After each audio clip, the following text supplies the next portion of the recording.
Dale, Ele, te toca. Bueno, no, hay una cosa que me parece importante y es que muchas veces las medidas gremiales tienen que ver con hacerse notar. ¿Por qué? Porque hay que poner el conflicto, y bueno, Valen lo debe saber mucho más que todos nosotros acá, hay que poner el conflicto en la cuestión pública para ver si eso arranca y hace que de alguna forma se solucione. Y tratar de que las medidas afecten menos a las personas. O sea, que afecten a la patronal, pero no a las personas. En este caso la patronal es el Estado uruguayo. Pero creo que tienen más que ver con eso la discusión. Y cuando vamos a hilar fino en las medidas, bueno, si esto afecta, si es grave, si no es grave. O sea, ya es lo que sabemos que si hay riesgo, los fiscales van a actuar.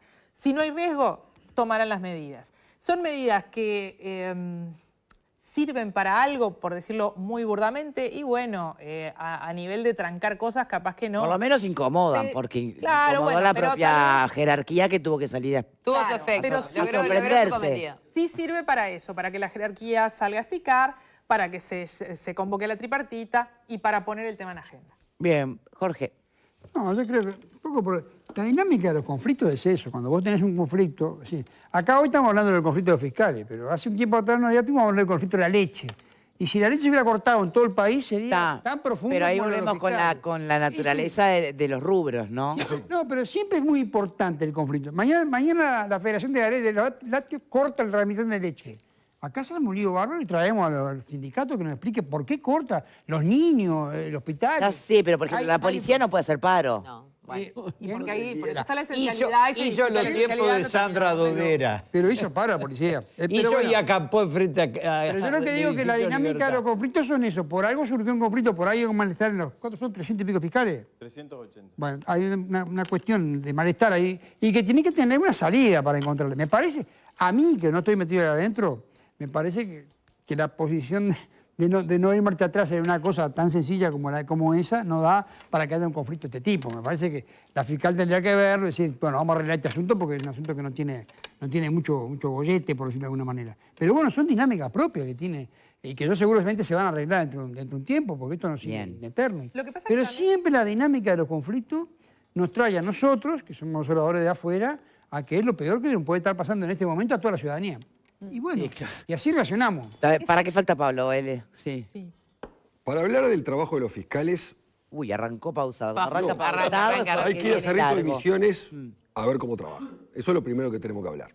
Porque muchas veces se habla del trabajo de la Fiscalía y el 95% nunca en su vida estuvo por ahí.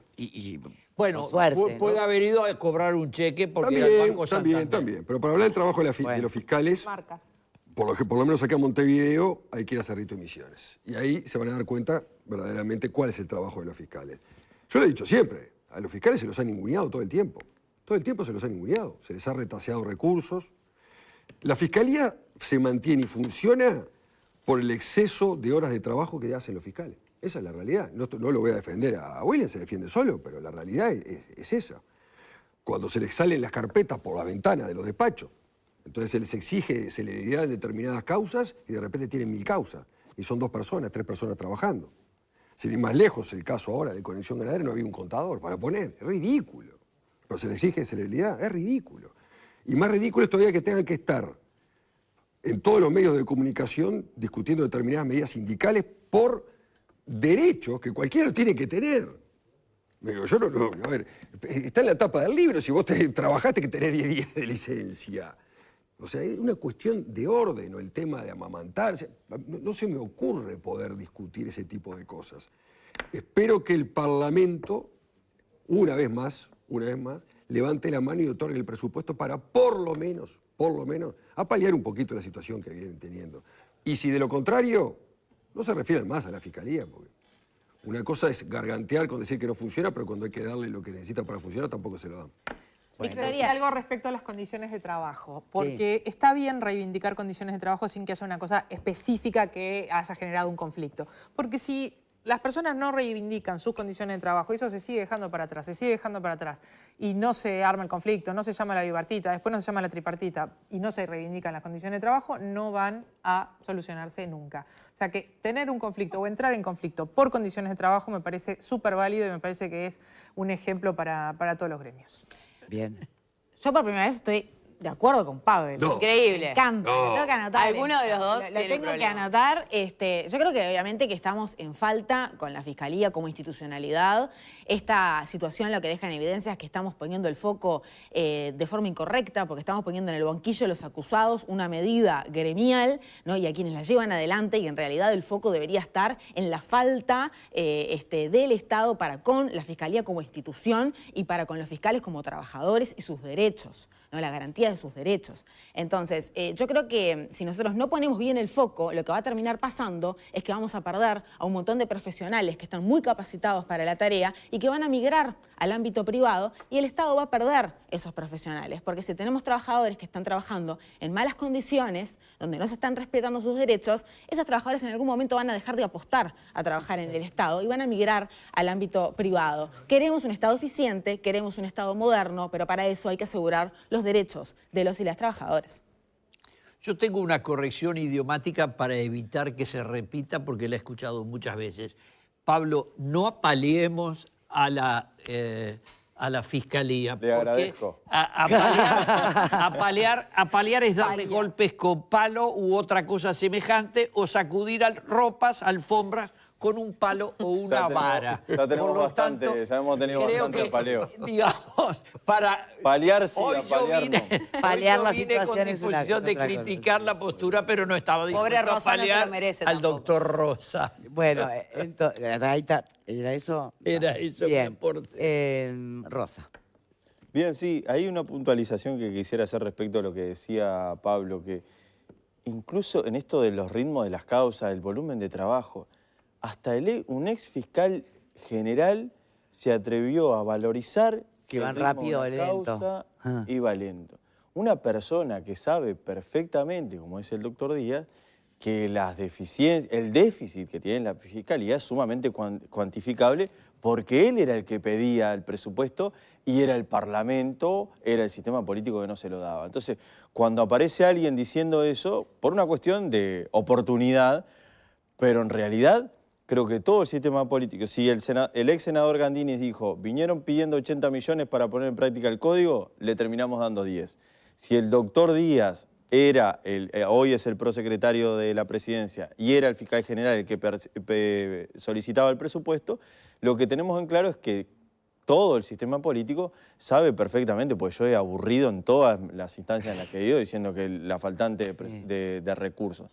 Lo que esperamos que en la próxima instancia presupuestal este consenso arroje que la Fiscalía sea dotada de los recursos suficientes para trabajar adecuadamente. Difícil para Me había olvidado que, claro, que en la esquina está la ley de presupuesto. Sí. En la esquina está la ley de presupuesto y en esa... No, no digo por la medida, ¿no? Yo ahí lo que decía al principio de la congoja emocional es porque nosotros habíamos tenido reuniones con la fiscal general en donde empezamos a conversar, a auscultar cuáles eran las proyecciones para el presupuesto de la Fiscalía General y las empezamos a compatibilizar con las ideas o proyecciones que tenía el gremio. Y ¿Hay vimos números que... sacados? ¿Cómo? ¿Cuáles son los números que sacan, las cuentas que sacan? Bueno, hoy yo las cuentas que sacaba es que el déficit de la Fiscalía en cuanto a números, por ejemplo... ¿De recursos humanos hablamos o de presupuesto? Hay recursos humanos que son fiscales Sí, y los administrativos. y los no fiscales. Creo que la comprensión hoy día con los desafíos que tenemos, sobre todo en evidencia digital, en ciberdelitos... Bueno, se habla de 2 fiscalías nuevas especializadas en cibernética. Pero pensemos que 6 fiscales, 2 fiscalías, 6 fiscales especializados en cibercrimen, pero que no tienen las herramientas para operar sobre la evidencia que se extrae. Por ejemplo, yo el lunes le envié un mail a la fiscal general, por eso digo esto de que no estamos en oposición con la fiscal general, le envié un mail diciendo que me parecía adecuada hacer una propuesta de que la Fiscalía tenga una unidad de apoyo a la investigación fiscal, con expertos en evidencia digital y en cibercrimen, como hay, por ejemplo, en el Ministerio Público de Mendoza. Es de ahí donde saqué el ejemplo y conversé en la Conferencia Argentina de Fiscales que fui a principios de abril con fiscales mendocinos que me decían que la utilidad que tiene esto. Sí, pero si no tendrías que tener especialistas en tecnología de fiscales. Y lo positivo de esto es que la Fiscalía va a manejar la información, o sea, que se acota el número de intervinientes, por ejemplo, cuando se incauta un teléfono y se extrae la información. No va a haber más filtraciones. Pensemos en términos de filtraciones, Sería es maravilloso. una forma de prevenir. Primero, sería una forma de reducir la posibilidad de las filtraciones y, por otro lado, de perseguir en caso de que las hubiese, o sea, de desestimular que hayan filtraciones porque la persecución es más próxima. Pero, ¿no era solo de fiscalía la filtración? ¿Cómo? Claro, se supone que podían salir las filtraciones de las defensorías. Por eso, ahí vamos a tener Se va a estandarizado... reducir el número de personas que posiblemente pueden haber realizado la Los posibles filtrantes. Porque lo que se hace también en esas diligencias, en esa unidad, por ejemplo en el Ministerio Público de Mendoza, es que cuando se hace la extracción de la evidencia, está convocado para esa extracción, en caso de que no sea una actuación reservada, la defensa de la persona investigada. Claro. Y por otro lado, hay otras herramientas, una herramienta que se llama Espejo Chubut, que es del Ministerio Público de Chubut, que permite extraer información sin incautar el celular, por ejemplo, de teléfonos de víctimas y testigos. Esto permite que el teléfono de una víctima o un testigo no tenga que ser incautado y entre dentro de ese riesgo de que la información sea filtrada, porque va a ser sacada en el momento y sin necesidad de incautarse el teléfono. Todas estas herramientas son de utilidad, necesitan recursos, pero son cosas que podemos empezar a conversar para mejorar el trabajo de la Fiscalía. Ese es el trabajo que a mí me encantaría que estemos haciendo en este momento, pero bueno, este contexto de conflicto esperemos que termine prontamente con las soluciones. William Rosa, muchísimas gracias por habernos acompañado en el día de hoy. Gracias a ustedes por la invitación. Y a ustedes, como siempre, por estar del otro lado. Será hasta mañana y con otros temas. Se trata